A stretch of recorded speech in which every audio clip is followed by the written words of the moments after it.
Key takeaways that you would love to share with our audience today? I would encourage the audience to go back home and really think deeply about how to become a resilient enterprise, and also how identity and verified trust plays into that strategy, and then come up with a plan.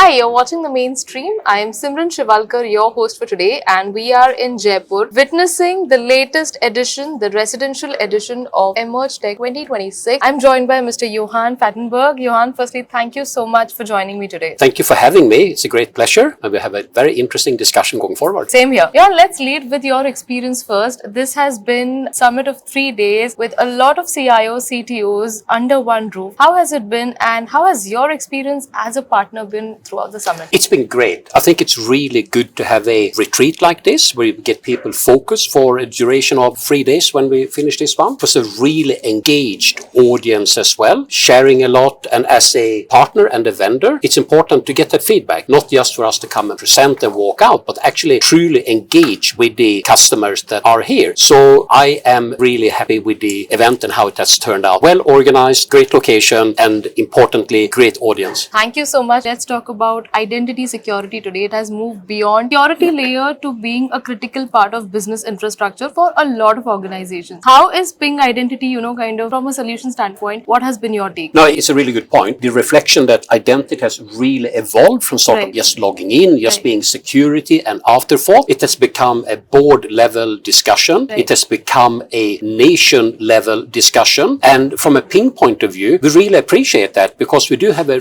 really rich set of identity services that can solve for many of the use cases. And especially important, as we heard today, we talked about resilient trust and how we become resilient as a nation, and the solutions is the concept of verified trust. So if we can't really trust what we interact with, and that means also trust that it will be there when we need it. Hospital systems are working when we need it. Banking systems are working when we need to transfer money. If that is not in place, the society and our ecosystems are really going to fail. So it has been a great sort of experience to see how identity levels that game and helps to establish resilience from a trust point of view in the ecosystem. Absolutely. I think identity is no more an afterthought, in the cloud and AI era. It has been placed with that critical factor for a lot of organizations. Thank you so much for providing your insights, Johan. And lastly, before we wrap up, any key takeaways that you would love to share with our audience today? I would encourage the audience to go back home and really think deeply about how to become a resilient enterprise, and also how identity and verified trust plays into that strategy, and then come up with a plan to act and start act right now. Thank you so much. Thank you so much.